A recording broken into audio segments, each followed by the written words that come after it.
जयपुर की पहचान सदियों से उसके भव्य किलों, राजसी महलों और प्राचीन मंदिरों से जुड़ी रही है। आमेर किला की भव्यता, सिटी पैलेस की शाही गरिमा, हवा महल की स्थापत्य कला और जंतर मंतर की वैज्ञानिक विरासत ने इसे वैश्विक पर्यटन मानचित्र पर स्थापित किया।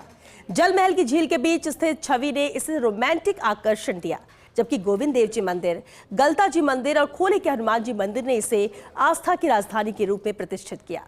लेकिन अब जयपुर पर्यटन की एक नई दिशा की ओर बढ़ रहा है, जहां विरासत के साथ साथ wild life, wetlands, urban forest और एडवेंचर गतिविधियां भी बड़ी पहचान बनती जा रही हैं। ये खास रिपोर्ट देखिए। 21वीं सदी के दूसरे दशक में जयपुर की पर्यटन कहानी एक नए मोड़ पर है। धर्म और धरोहर के बाद अब wild life, wetlands, urban forest और एडवेंचर गतिविधियों का संगम इसे एक बहुआयामी और सतत पर्यटन मॉडल की ओर ले जा रहा है। यह बदलाव केवल पर्यटन तक सीमित नहीं है, बल्कि रोजगार सृजन, पर्यावरण संरक्षण, भूजल संतुलन और स्थानीय आजीविका को भी मजबूत बना रहा है। जयपुर का सबसे बड़ा आकर्षण लेपर्ड सर्किट बन चुका है। Jhalana leopard safari, Amagarh leopard safari और बीड पापड़ लेपर्ड सफारी मिलकर एक ऐसा परिदृश्य बनाते हैं जहां शहर की सीमा के आसपास 60 से अधिक तेंदुए सुरक्षित हैं। दुनिया में यह दुर्लभ उदाहरण है कि किसी महानगर के इतने करीब इतनी बड़ी लेपर्ड आबादी संरक्षित हो। इन सफारियों से पर्यटन और रोजगार के नए अवसर भी पैदा हो रहे हैं। सफारी गाइड, ट्रैकर, ड्राइवर और टिकटिंग स्टाफ जैसे प्रत्यक्ष रोजगार और होटल, टैक्सी, कैफे, स्मारिका दुकानें अप्रत्यक्ष रोजगार बढ़ रहा है। E ticketing, online booking, social media promotion से डिजिटल अर्थव्यवस्था बढ़ रही है। Documentary, photography tour, research visit से अंतर्राष्ट्रीय पहचान बन रही है। नाहरगढ़ बायोलॉजिकल पार्क में 28 प्रजातियों के 250 से अधिक वन्यजीव हैं। यह पार्क न केवल पर्यटकों के लिए आकर्षण है, बल्कि छात्रों और शोधार्थियों के लिए एक जीवंत प्रयोगशाला है।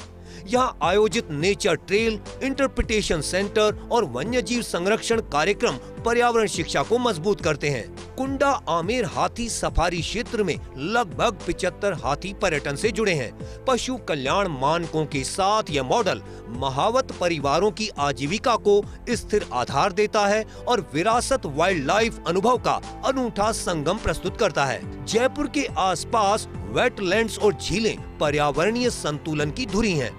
मानसागर झील, चंदलाई झील, कानोता बांध, मुहाना वेटलैंड, बरखेड़ा वेटलैंड, ये स्थल प्रवासी पक्षियों का स्वागत करते हैं और इससे बर्डिंग टूरिज्म का नया बाजार तैयार हो रहा है।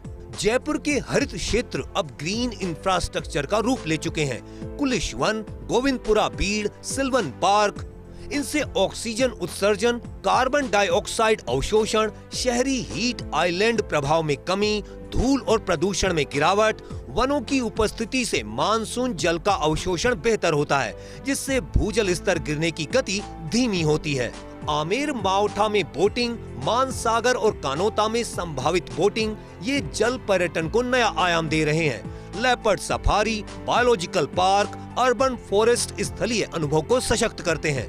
Hot air balloon, heli rides, ropeway और प्रस्तावित जिप लाइन एडवेंचर का विस्तार करते हैं। इनसे पर्यटकों का औसत ठहराव बढ़कर 3-4 दिन हो सकता है।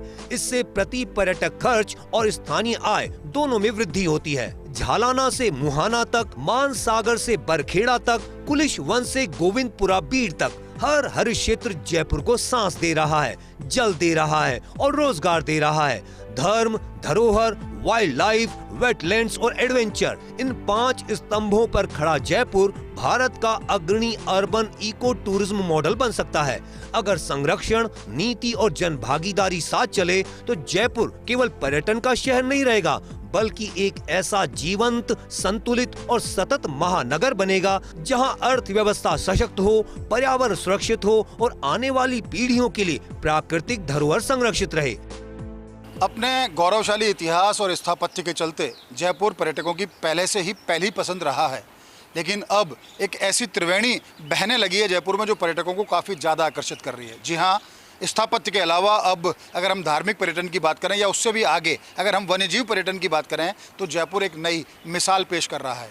इसका फ़ायदा सिर्फ पर्यटन को ही नहीं हो रहा, इसका फ़ायदा पर्यावरण को भी हो रहा है, इसका फ़ायदा अर्थव्यवस्था को भी हो रहा है और इसका फ़ायदा जयपुर के आधारभूत ढांचे के सुधार की दिशा में भी हो रहा है।